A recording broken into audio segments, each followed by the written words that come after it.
We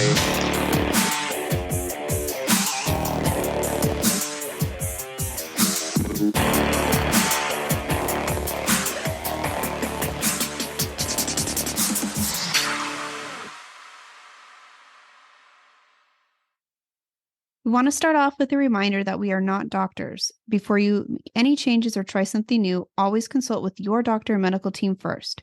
Chronic illness can vary from patient to patient, so it's always best to consult with your own doctor for what is best for you.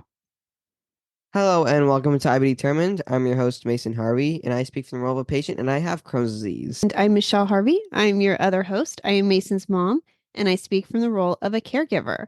And on today's episode, we're going to talk about mainly from Mason's perspective, but I'm going to jump in from the caregiver perspective, from a parent perspective.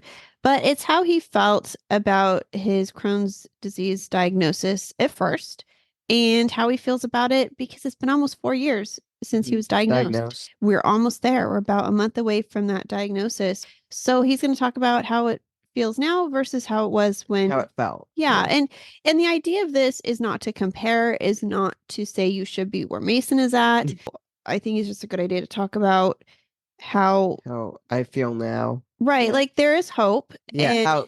And just your outlook overall, because it's a lot. Lining. Yeah. It's a lot when you're first diagnosed, and it's a lot for a parent to accept. Hard to pay attention to one thing. Mm-hmm. So it's kind of like, all right, so 4 years later, when he was diagnosed, I couldn't have pictured where we would be at. I had no idea what that looked like. So I think it's kind of neat to talk about, and just don't compare yourself if you're listening. And, we don't want anyone to feel bad or feel like, anything like that, because everyone's on an individual journey too. And you should be proud no matter where you're at in it. And this isn't to hurt anybody's feelings. So we're going to talk about when he was first diagnosed briefly, and how he felt. We've gone over your story, but I think it's like, what were your feelings in that? So, I mean, you were basically told there was one, you wanted to include the heart condition too, right? Yeah. So he was initially, when he was diagnosed, it was with Crohn's disease. Yeah. And that was crazy because we never heard of Crohn's disease before. We've heard about other things, but you hear about Crohn's disease and you've never heard about it before, and you're like, well, what is that? I've never heard of it before. Is this really rare? Is it like, we know a lot about it, but it was very stressful because what's this disease? What does it do? You don't know anything about it. You're afraid what it can do, what it can cause. One of my first questions was, so can we cure this? What does this look like? And they were like, no, there's no cure.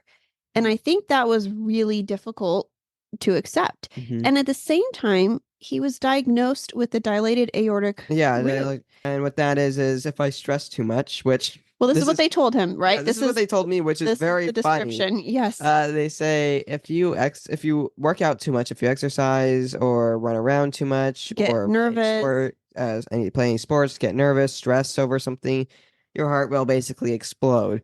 Right. And they say, don't stress over that.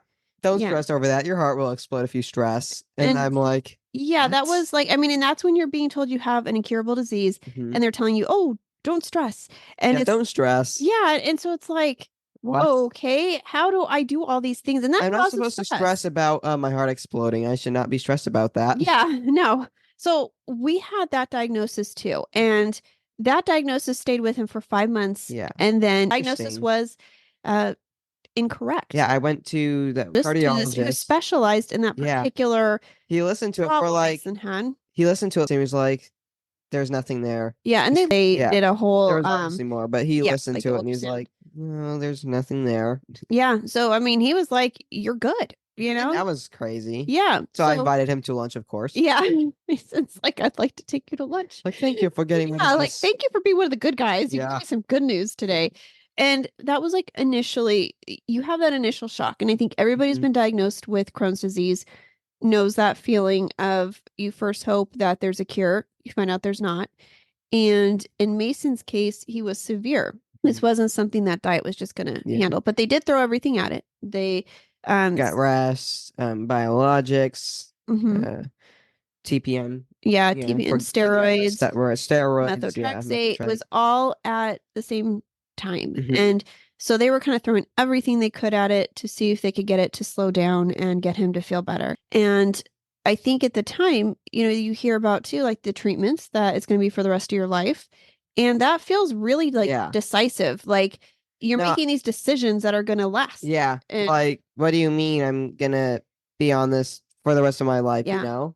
we mentioned this before in another podcast that like with cancer, when you go into remission, you are done with the treatments. You come off the infusions, you come off everything. So we had thought, they're like we get them to remission, and it's like, oh, okay, and then can we get off of these biologics? And The nurses told me when I was around first diagnosed or something. mhm, When I was first diagnosed, obviously I probably didn't understand this as much. My doctor told me that there is no cure for it, or you always have to stay on biologics. You can't come off of them. Because one of mhm, the nurses, I was asking them about like, so what is this disease? How do we treat it? mhm. And the nurse said, well, once you're in remission, once your symptoms don't exist, I guess, Yeah, are not you're just not symptomatic, symptomatic, yeah, right? you Right. are in remission. And I was like, oh, in remission. So I just thought of remission as no biologics, and that's great, Right. no biologics. But Yeah. remission is not no biologics. Because you have to remember, biologics are not curing this No, they're not. disease. They are treating it. They're treating the And I symptoms. think a lot of people, I mean, this is very common in the Crohn's community to ask this question. I'm doing great. Can I stop taking this medication? No, you can't. And I think it's just really important to remember that you are doing great because of the medication. It's not because the disease is just suddenly changed course. It's a progressive disease. It gets worse. But when you're first diagnosed, you're thinking all these things are running through your head, and it's like, you're looking up the dangers of all of this stuff, and you're thinking for the rest of your life. But Yeah, for right now, it is still for life. curable. Yeah. Yeah.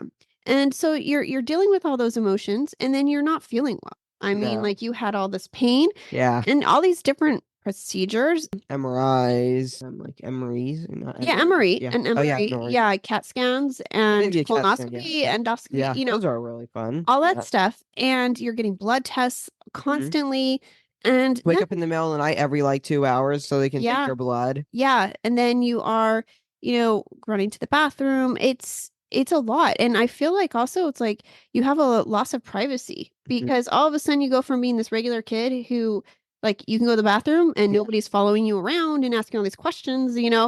And even with all the doctors, everybody coming in the room, it's just for you, I think and I think for a lot of people diagnosed, you lose that privacy. Like Mhm. you are all of a sudden like a science project. Yeah, it's overwhelming. Yeah, and I think it's a lot. Everyone's asking you questions and Mhm. how are you feeling? They're bringing in psychiatrists, and it's like everybody's they're trying to do the right Yeah. thing, but from a patient perspective and a Where you go caregiving from one, living normally, there is no normal, but you go mm, to living in a hospital where, like he said, you're not free, no, kind of, and there's always people asking you questions. no. It does feel like a science experiment. We have to stick Yeah. this out. We have to do what we need to do to get you better. Once you go home, it it still kind of continues because you come home, but everything is different. Mhm. And Home isn't like home anymore. no, it's like a new life started. Mhm. And I think for a lot of people, I think a lot of kids especially, it changes your childhood. It changes a lot of things. And it's hard for people to understand unless they've been there. And I can't fully relate on the level of being a patient, but I can relate from being a parent and just how my life changed. And it's easy to see how Mason would feel certain Mhm. ways. I could definitely understand his frustrations. And and also you're like being told like, okay, you have to eat so much food, you have to eat this, you have to drink this. It's like so much telling you guys what to Yeah. do, and you just want to go back to how it was, and you feel terrible at the same time. So I think when parents are questioning, like, some parents are like, what can we do? What can a parent do? I don't know. What could you recommend? Just like always be there. I like telling them you'll be okay. Depending on the time, it will help or it won't. But just always being there, asking them questions, how they feel. Because when you ask questions, it makes them feel like you actually care and you're not just telling them things. Mm-hmm.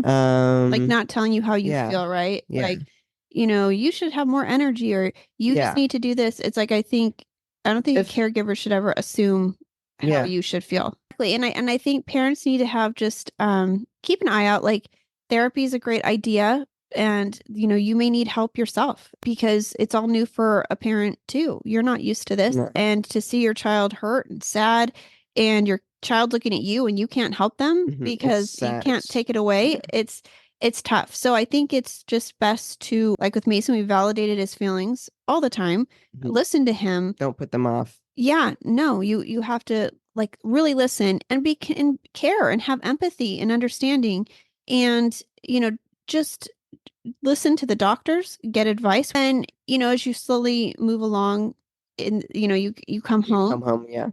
All of a sudden now, in addition to this new diagnosis and trying to take this all in, Yeah, it's not like you go home and you're like, well, no, I don't have to go to the hospital again. right? It's like, no, No. you may end up back in the Yeah. hospital, and and And then you have appointments. you have all these appointments For me now, it's just like we go to the hospital 2 times a month, at least two times a at month. least, Yeah.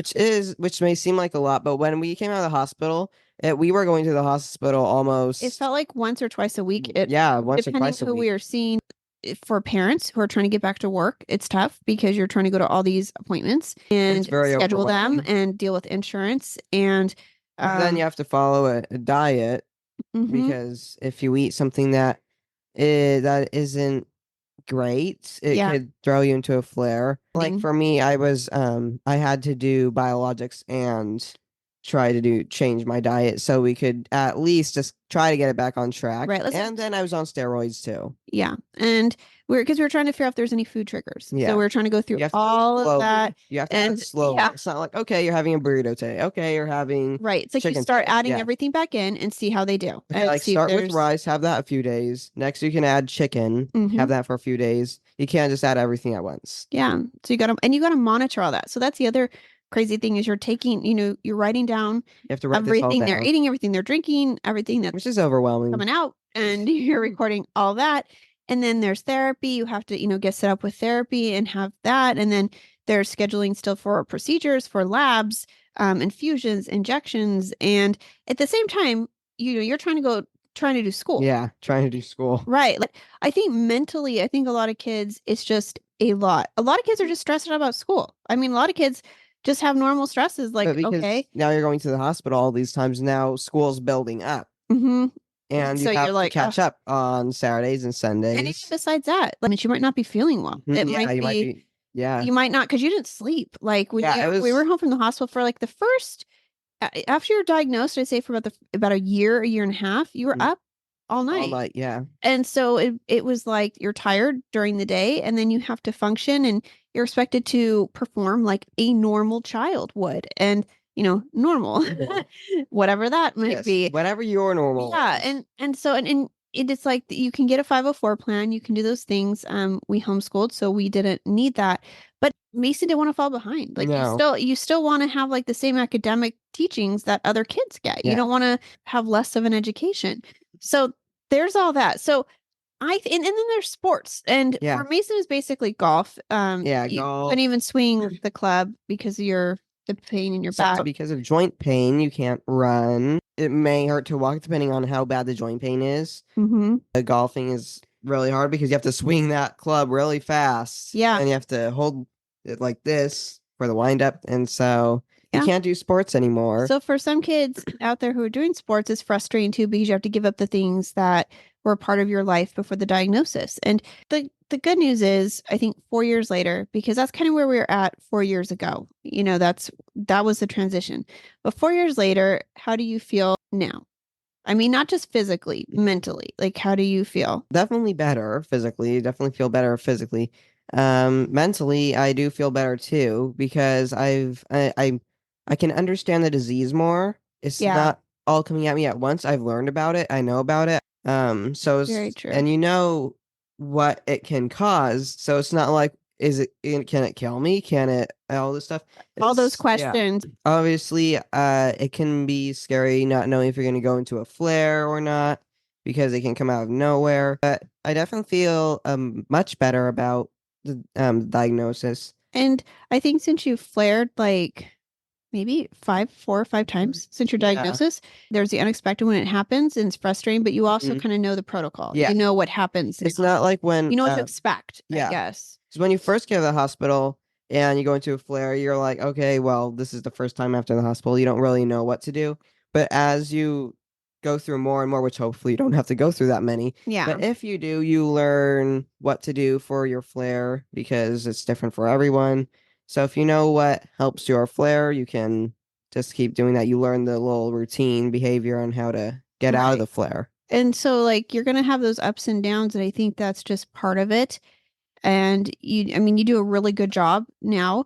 I think with it, it's hard for me sometimes. I get frustrated for you when you start to flare. It's like, oh man, I feel so bad because I don't want you to have to go through that. But I think that the more we've done this, because we've had the amount of time really helps. It really does. I think you just get, slowly Adapt, you adapt, and adapt to change. now it's kind of our normal now. And I mean, it isn't normal and it isn't easy, No, but it's it's our normal that we have. And we are so used to. going to all those appointments isn't fun, but at the same time, he feels better. So I think that really helps too, is finding a treatment that works for you. Because like when you were on Yeah, when I was on Remicade, Remicade, I was like, it wasn't helping. so you were So I was frustrated. like, why am I going to the hospital, getting this IV in my arm, sitting there for 4 hours, and it's not helping, And Right. I don't like that I have to do that for nothing. Right. And so, but once you find the correct biologic, you're like, okay, well, it's starting to make sense why I have to get this Right. because it's actually helping me.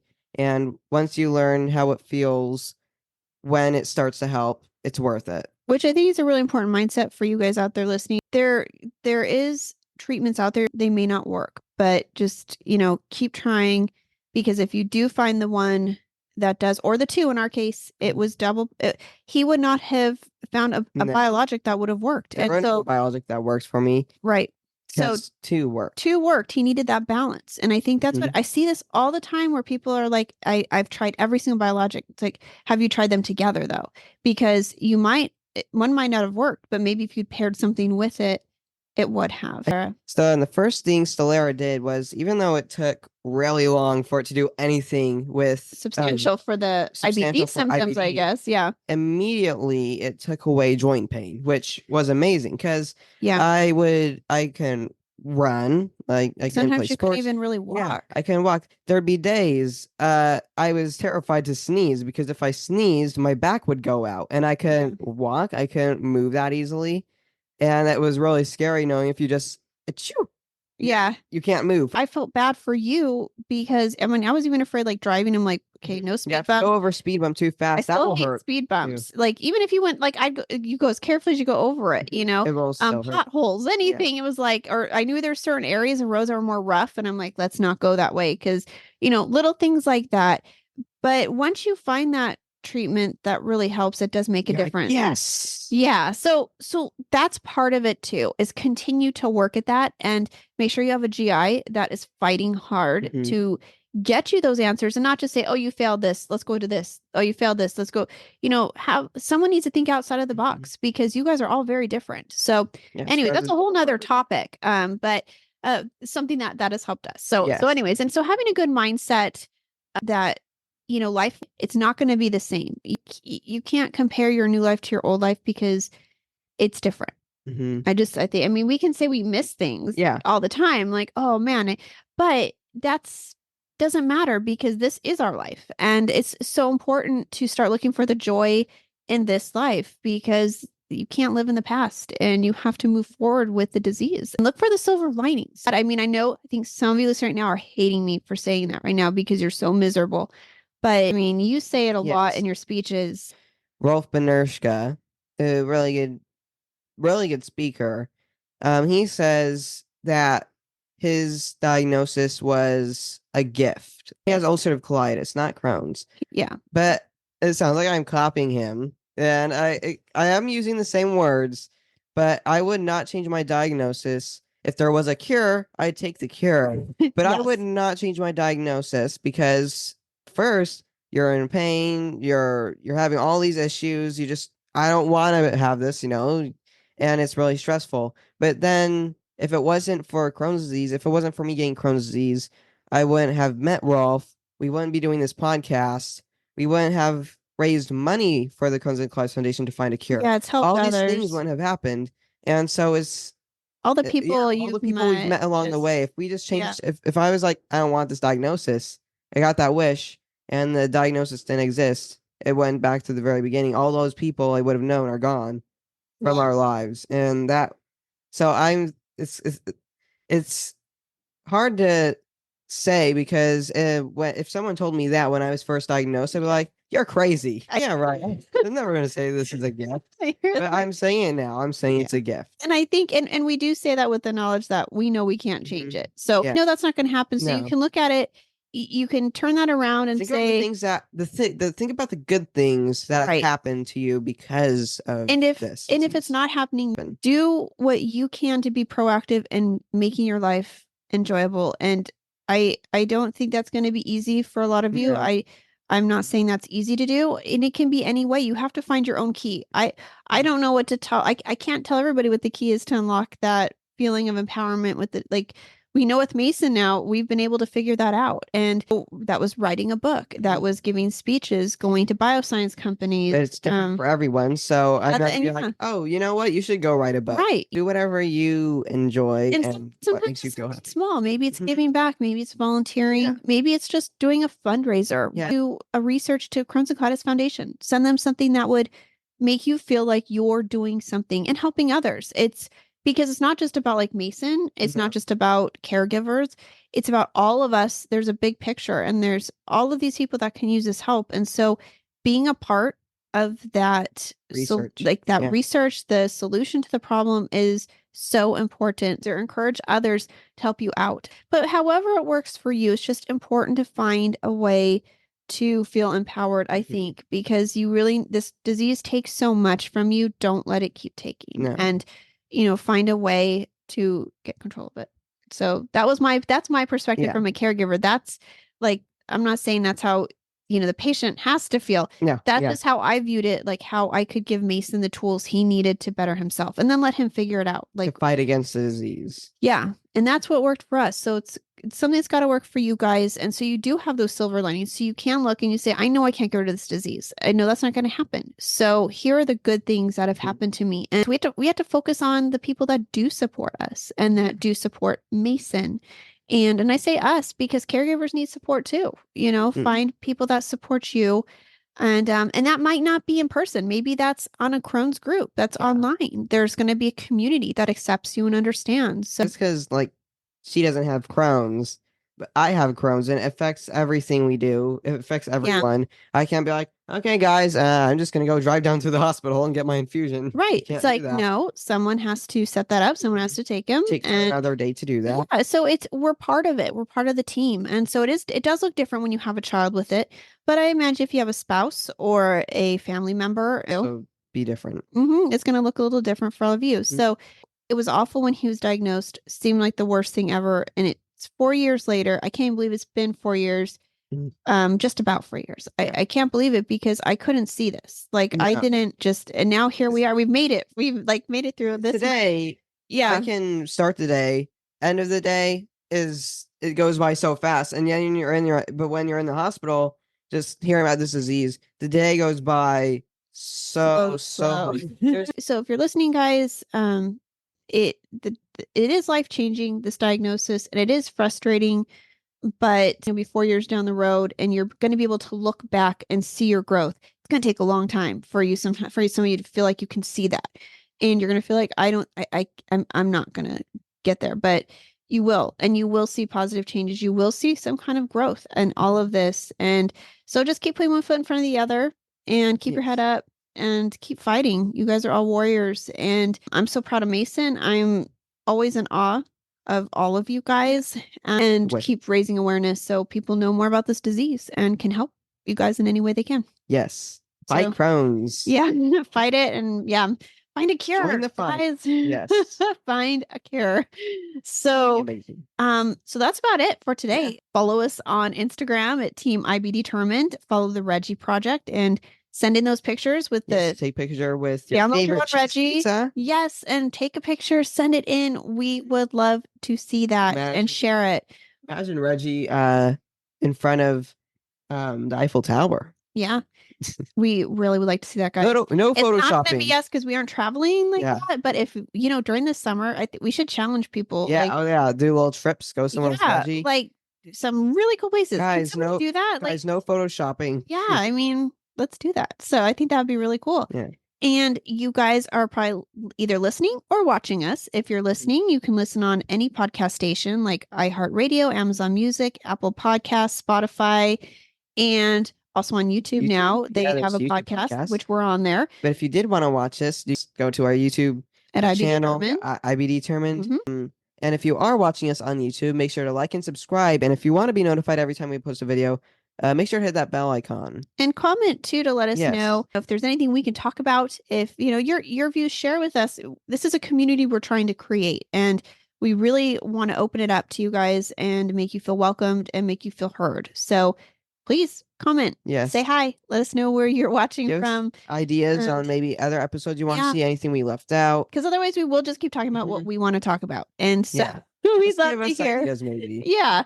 And So maybe just say hi. Mhm. Tell us what brought you to this podcast, what you can relate with, maybe things like that. Just Yeah. fun little ideas.